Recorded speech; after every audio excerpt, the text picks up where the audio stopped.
She was my friend's sister, older, confident, and completely off limits. I told myself it was harmless, just small talks, glances that lingered too long, moments that meant nothing. But the night she grabbed my hand and whispered, "You started this, now finish it," everything changed. Suddenly, the air between us wasn't just tension, it was fire. Every look, every silence, pulled us closer to something neither of us could deny. Love, guilt, desire, all tangled together. What happens when the one person you shouldn't want becomes the only one you can't stop thinking about? I didn't mean to look at her that long. The light from the kitchen window caught the edge of her hair, that soft, sun-warmed brown that made everything around her seem slower. She stood by the counter, sleeves rolled up, quietly rinsing a glass, humming something under her breath. It was one of those songs people hum when they're trying not to think. I should have looked away. But I didn't. She turned, just slightly, and caught me watching. There wasn't shock in her eyes, just that calm, unreadable look older people get when they've already lived through the thing you're just beginning to feel. "Coffee?" she asked, voice even, careful. "Sure," I said, though my throat had gone dry. Her name was Elena, my best friend's older sister, the one who moved back home after a divorce no one talked about. The first time I met her, she laughed at something stupid I said, and the sound stayed in my head for days. It wasn't her beauty that undid me, though she had that, in quiet ways. It was the way she carried silence like it was strength. Now she poured coffee into two mismatched mugs, sliding one toward me without meeting my eyes. I took it, brushing her fingers by accident. She didn't pull away. Neither did I. "Thanks," I said softly. She nodded, the kind of nod that isn't an answer but a warning not to look too closely. For a while, we just stood there, two people pretending coffee was the only reason for the pause. The air between us felt different, like a room holding its breath. She leaned against the counter, arms crossed, eyes flicking up for half a second before returning to the mug. "You're quiet today," she murmured. I shrugged. "Just thinking." "About what?" I hesitated, then smiled. "You wouldn't want to know." She tilted her head, half amused, half something else. "Try me." The corner of her mouth twitched. It wasn't a smile. It was the start of one she didn't want me to see. And maybe that was the moment I stopped pretending I didn't watch her, didn't memorize the way she touched her hair when she was nervous, didn't wonder how her hand would feel if she ever reached for me on purpose. She stepped closer, slow enough that I could have moved, but didn't. The distance shrank until I could smell her perfume, faint and human and warm. "You started this," she said quietly, her voice barely above a whisper. My chest tightened. "What?" Her eyes lifted, steady now, burning in that soft way that doesn't need fire to hurt. "Don't pretend you don't want me here." The sound of her voice landed between us like a secret dropped too soon. My fingers tightened around the mug. "I stopped pretending a long time ago," I said. The silence that followed wasn't peaceful, it was thick, alive, like the seconds before a storm. She looked down at my hand, still on the counter beside hers, and before I could breathe, she reached out and grabbed it. Her palm was warm, firm, not hesitant, not apologetic. The kind of touch that doesn't ask permission, only answers a question you didn't know you'd asked. I looked at her. She looked back. For once, there wasn't anything left to hide behind. Then, a door creaked open in the hallway. Her brother's voice called out, casual, unknowing. She let go. The space where her hand had been felt suddenly cold. Elena turned away, pretending to sip her coffee. I watched her shoulders rise, then still. Neither of us said another word. But every nerve in my body knew, this wasn't over. It had been 3 days since that morning in the kitchen. 3 days since her hand had found mine, and then disappeared like it never happened. Elena acted normal now. She always did. Her voice even, her movements neat, controlled. But sometimes, when I came by the house to see her brother, I'd catch her looking out the window before I even knocked, like she'd been waiting without meaning to. The line between us was clear, thin, invisible, but every time I saw her, it felt weaker. That evening, her brother left early for a night shift, leaving me there alone to pick up a few things. I told myself I'd just grab my charger and leave. I told myself I wouldn't look for her. But she was already there, sitting on the couch, reading, one leg folded under her, a blanket draped over her lap. The lamp beside her cast a soft amber light across her bare shoulder. "Hey," she said without looking up. "Hey," I echoed, trying to sound casual. "Your brother's gone," she said. "Yeah. I know." She looked up then, and smiled just enough to make my pulse trip over itself. "So, you're here alone with me?" The words were teasing, but there was something underneath them, a trace of fear maybe, or defiance. I stepped closer. "I guess so." She shifted slightly, setting her book aside. "You shouldn't stay long," she murmured, almost to herself. "I wasn't planning to," I said, but I didn't move. Elena sighed softly, her eyes lowering. "You're too young to know what to do with silence like this." "I'm old enough to know it's not just silence," I said. She looked up sharply, startled by how steady my voice was. For a heartbeat, either of us moved. Then she laughed quietly, like she was exhaling something she'd been holding too long. "I used to think people stopped feeling like this after a certain age," she said. "Turns out that's not true. It just gets quieter. Heavier." "Is that why you left him?" I asked before I could stop myself. The question hung there.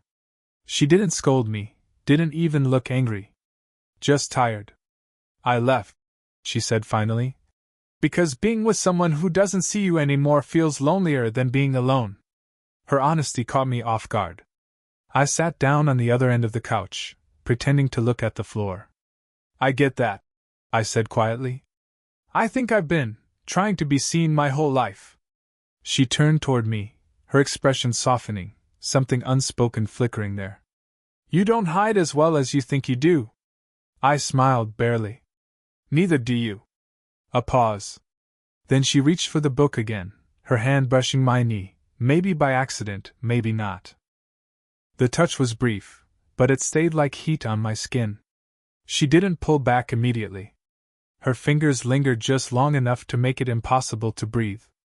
Then she looked at me, really looked, and for once, there was no mask, no practiced distance.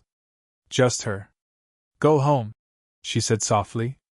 I nodded, but neither of us moved. Her hand was still close. My heart was too loud. The air between us hummed like it was made of static. Then, she slid the book aside again and whispered, almost like a confession. "This isn't supposed to happen." I met her eyes. "Then why does it feel like it already has?" She didn't answer. But her silence said everything. And when I finally stood to leave, her fingertips brushed mine again, deliberately this time, a quiet promise that the line we'd been pretending to respect was already gone. It started raining that afternoon, a sudden, heavy downpour that turned the streets silver. I'd stopped by again, pretending it was just to drop something off for her brother. But his car wasn't in the driveway. Only hers. For a moment, I considered leaving. Then I saw her standing by the open window, hair slightly damp, eyes distant. She didn't turn around when I stepped inside. "You're going to catch a cold," I said. She smiled faintly. "You sound like someone's husband." The air felt tight. I shut the door behind me, the sound of the rain filling the silence between us. She looked over her shoulder, studying me, not surprised, not exactly pleased, just aware. "You shouldn't keep coming here," she said. "I know. But you do. I can't help it." Her lips parted slightly, but she said nothing. Instead, she turned back toward the window, resting her hand on the frame. Her reflection blurred against the glass, eyes softer than she'd ever let me see directly. "I thought I'd stopped needing anyone to look at me like that," she said quietly. "Maybe you didn't stop," I murmured. She turned then, fully, and for a second, everything else disappeared. The sound of rain, the world outside, the reasons why this couldn't happen. We stood there, only a few steps apart. Her blouse clung lightly to her shoulder. A single strand of hair stuck to her cheek. My hand moved without permission. I reached up and brushed it away. She froze. So did I. Her breath caught, soft, almost inaudible, and when I realized how close we were, I didn't step back. Neither did she. Don't, she whispered. Don't what? Make this harder. I wanted to tell her it already was. That every second I wasn't touching her felt like standing on the edge of something I'd already fallen into. But before I could speak, her phone buzzed on the counter. Her brother's name flashed across the screen. The sound jolted us both. She exhaled shakily, stepping back, pressing her hand to her chest as if to steady herself. He's on his way, she said. Her voice trembled, not with fear, but with something close to anger. Then I should go, I said. But I didn't move. She looked at me again, and this time there was no denial, only the quiet ache of wanting what she couldn't have. You have to understand, she said. If he finds out, I know, I said, cutting her off, my voice low. But you think that'll make me stop? A beat of silence. Then she stepped closer, close enough that I could feel the warmth of her breath when she spoke. You have no idea what you're doing to me, she whispered. I smiled barely. I think I do. For one suspended second, her lips hovered inches from mine, close enough that I could taste the rain in the air between us. Then the sound of a car door slammed outside. She jerked back, eyes wide, heartbeat visible in the hollow of her throat. I turned toward the door, forcing a calm I didn't feel. Her voice followed me, trembling, quiet. You shouldn't come back. I paused, hand on the doorknob, then looked over my shoulder. You don't really want that. Our eyes met, and in that breathless, unfinished second, everything was said without a word. When I stepped out into the rain, she was still standing there, fingers pressed against her lips, like she was holding in the kiss we didn't dare have. I tried to stay away. A week passed, long enough to convince myself the pull between us had faded. But it hadn't. It only hid, waiting for a quiet moment to return. That moment came on a Thursday evening. I saw her again at the grocery store, standing in the aisle with a basket of vegetables and that same distracted look she wore when she was lost in thought. She looked up, startled when she saw me. You, she said softly, almost like it was a secret. Me, I answered. For a moment, we stood among fluorescent lights and half-empty shelves, pretending it was normal to see each other again. Then she exhaled, shaking her head. You shouldn't talk to me here. I wasn't planning to, I said. But you looked like you needed someone to. Her eyes flicked to mine, tired, wary, but not cold. You don't stop, do you? Not with you. Her hand tightened on the basket handle. I saw her knuckles pale, her breath falter. You think this is easy for me? She whispered. You think I don't. She stopped, closing her eyes, voice breaking mid-sentence. Then say it, I said. Say what you don't. She didn't. Instead, she walked past me fast. I followed. Out through the doors, into the parking lot glowing orange under the setting sun. She turned on me suddenly, eyes wet, face fierce. You're 23, she said. You're my brother's friend. You shouldn't even be looking at me that way. Then why do you look back? She froze. The silence stretched between us, thick with everything we hadn't said. Then, without warning, she stepped closer. You don't understand what this could cost me, she said, her voice trembling. People talk. They always talk. I don't care what they say. But I do.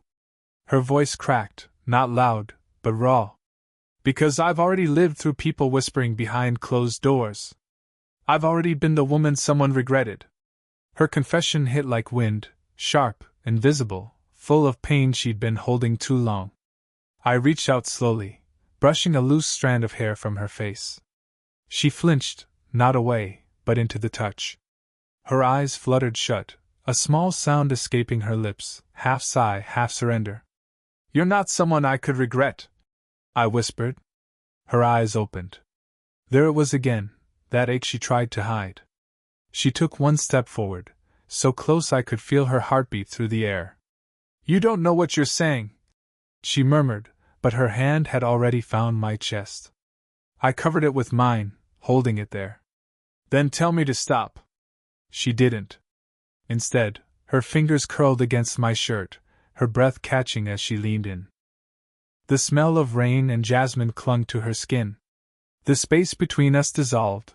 One heartbeat, one breath, and we were a breath away from the thing we'd both been avoiding. Her lips parted. Mine did too. "Say something," I whispered. She looked up, eyes burning, and said, almost trembling, "You started this." Her words hung there, a challenge, a confession. Before I could answer, headlights swept across us, a car turning into the lot, her brother's car. Her body stiffened. The moment shattered. She stepped back fast, eyes wide, whispering, "Go." I didn't move. "Elena, please," she said, voice breaking this time. "Before I can't let you." And then she was gone, the sound of the car door slamming behind her, leaving me in the dying light, heart pounding with everything that almost happened. The next day, she didn't answer my messages. Not one. By the third, I stopped trying, or at least tried to convince myself I had. But that lie fell apart when her brother called and said casually, "Elena told me you stopped by the store last week. She said you've been helping her a lot lately." Helping her. The way he said it, light, trusting, made something twist inside me. She hadn't told him everything, but she hadn't exactly lied either. Just enough truth to make the silence look innocent. Still, his words left me uneasy. That night, I drove past her house. Just once. The living room light was on. She was inside, pacing, phone in hand, pausing now and then like she wanted to call someone but couldn't. I almost kept driving. Almost. But then she saw me through the window. Her body stilled, eyes locking on mine even through the glass. A second later, the curtain shifted, and she opened the front door. "Are you out of your mind?" she whispered as I stepped in, rain still on my jacket. "Maybe," I said. "But you saw me and didn't turn away." Her lips pressed together. "You can't be here. Then why did you open the door?" She looked down, hands trembling slightly as she crossed her arms, not to keep me out, but to keep herself in. "Because," she said quietly, "I thought you'd stop trying." "I tried," I said. "It didn't work." The silence between us hummed again, that dangerous quiet that had always been ours. Then she said something that froze the air. "He knows." My heartbeat stumbled. "What?" Her eyes flicked up, wide and frightened. "My brother. He came home early the other night. He saw you leaving. He didn't say anything then, but last night, he asked if something was going on. And you said?" She swallowed. "I told him no." The word landed between us like a blow. "Was that a lie?" I asked. Her breath hitched. "Does it matter?" "Yeah," I said, stepping closer. "It matters to me." Her eyes glistened, not with tears, but something deeper, something breaking. "You think this is easy? I can't lose him too." She turned away, but I followed, standing close enough that her shoulder brushed my chest. Her breath stuttered. I could see the pulse in her throat, the way her fingers twitched like she wanted to reach for me but didn't dare. "Elena," I said softly. "You already chose." She spun around, voice low and sharp. "Don't you dare make this sound simple." "It's not simple," I said. "It's real." Something flickered in her eyes, anger, desire, fear, all tangled together. She exhaled shakily and whispered, "If he finds out, it's over for both of us." "Then let it be over," I said, my voice breaking for the first time. "At least it'll be honest." Her face softened, almost painfully. "You don't understand. You're still at the beginning of your life. I'm halfway through mine. I can't afford to be reckless again." I reached out, catching her wrist as she tried to walk away. She froze, turning just enough for our eyes to meet, close, too close. "Then what are you doing right now?" I whispered. She didn't answer. Her pulse trembled under my thumb. Finally, she said, barely audible, "I'm deciding whether to ruin us both." Her confession hit like thunder, quiet but irreversible. And before I could say another word, she slipped free of my hand, stepping back toward the dim hallway. "Don't come tomorrow," she said, voice shaking. "If I see you again, I won't stop myself." Then she closed the door, slow, deliberate, leaving only the echo of her words, and the ache of everything that was about to break. It had been days again, long, silent ones. Then, one night, she called. Just my name. No explanation. No hesitation. Her voice sounded like it had been fighting itself before it found the courage to speak. I went. I didn't ask why.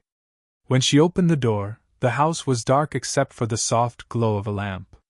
She was barefoot, wearing a loose gray sweater that slipped from one shoulder.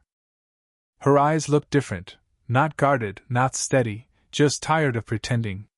"You shouldn't have come," she whispered. "You called me."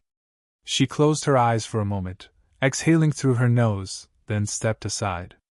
"You never listen." I stepped inside anyway. The air was warm, quiet. It smelled like rain again, or maybe that was just what she always smelled like to me. For a while neither of us spoke. She leaned against the wall, arms crossed, watching me like she wanted to memorize something she knew she shouldn't keep. "You think this ends well?" she said finally. "No," I said. "But I don't care." She laughed softly, the sound breaking halfway through. "You really are too young." "Maybe," I said. "But you're the one who called." That made her go still. She pushed off the wall and crossed the room, each step slow, deliberate. When she stopped, she was close enough that I could feel her breath on my neck. "I called," she said, voice shaking, "because I can't stop thinking about you. And I hate that I can't." I looked at her, really looked. The way her eyes darted between mine, the way her hand trembled when she reached up and brushed her fingers along my jaw. "Then stop," I whispered. "Tell me to leave." Her hand stayed there. "I can't," she breathed. The words hung there like the only truth that mattered. We stood still, inches apart, as if the air between us was alive. I could feel her heartbeat through the silence. Her lips parted slightly, her eyes lowering just enough to betray what she was about to do. "Elena!" I said her name like it might stop her. It didn't. Her forehead rested against mine, soft, trembling. "You have no idea how many times I've tried not to want this," she whispered. "I do," I said. "Every night." Her breath hitched, a fragile sound that made the room feel smaller, heavier. My hands found her waist before I could think, fingers tracing the edge of her sweater, stopping there. "This is wrong," she said, her voice barely there. "Then let it be wrong," I whispered. "But let it be real." And that broke something, in her, in me, in the fragile line we'd drawn between fear and wanting. She leaned closer until her nose brushed mine, and for a moment, the world went completely still. But instead of kissing me, she pulled back just slightly, eyes glistening. "This isn't about wanting anymore," she said softly. "It's about not being able to let go." And just like that, I understood. It wasn't a game. It wasn't rebellion. It was two people lost in the same ache, one trying to protect the other, both failing miserably. She touched my cheek once, gently, like goodbye. "Now you know," she said. I nodded. "I do." The silence that followed was heavy, but honest. When I finally left that night, I didn't look back. But the warmth of her touch stayed, carved somewhere too deep to forget. We hadn't kissed. We didn't need to. We already had everything, and nothing, left to lose. A week passed after that night. The world went on, mornings, errands, messages left unread. But somewhere beneath all of it, her voice lingered. That "now you know" played on repeat, quiet but relentless. I didn't see her until Sunday. The sky was pale, washed clean by rain, and I found myself walking toward her house again, not to fix anything, not to ask for more, but because not seeing her had become its own kind of ache. Her car was parked outside. The curtains were open. She was sitting on the porch, wrapped in a light shawl, staring at nothing. When she noticed me, she didn't move right away. Then, slowly, she smiled, tired, small, but real. "You don't listen," she said as I stepped closer. "Never did," I said. She gestured to the chair beside her. "Then sit." We did. For a while neither of us spoke. The air smelled like wet wood and jasmine. Somewhere, a bird sang like it didn't know how heavy silence could feel. Finally she said, "I've spent my whole life thinking I had to choose between what's right and what's real. And," she turned her head toward me, "I'm starting to think they can be the same thing, just not in the way people expect." Her words landed softly, not an apology, not permission, just truth. I looked down at her hand resting on the armrest between us. My fingers brushed hers, just lightly, and this time, she didn't pull away. Her thumb moved, tracing the edge of my knuckle. That small motion said more than any confession could. "You still think I'm too young?" I asked. She smiled faintly. "I think you're exactly the age I used to wish someone would see me at, brave, honest, too curious for your own good." "Then stop wishing," I said quietly. "You've already been seen." Her eyes softened. "And you?" "I'm still trying to learn how not to ruin it." She leaned her head against my shoulder, slowly, carefully, as if testing whether the world would collapse if she did. It didn't. The warmth of her hair brushed my jaw. Her breathing slowed, steady now. "Do you ever think," she whispered, "we were meant to meet too late?" "Maybe," I said. "But we met anyway." She laughed, a small, trembling sound that made my chest ache. We stayed like that, no words, no plans, no pretending. Just two people who had stopped fighting what was already there. Her fingers slid between mine, fitting like something that had been waiting too long to belong. When she finally looked up at me, I didn't hesitate this time. I brushed my lips against her forehead, a kiss, soft and steady, meant for quiet acceptance, not secrecy. Her eyes closed, and for the first time, she didn't look like she was about to run. "I think we'll be okay," she said, almost to herself. "Yeah," I whispered. "So do I." And for once, there was no guilt in the stillness, no fear in the closeness, only warmth, fragile but real, shared in the space between our hands.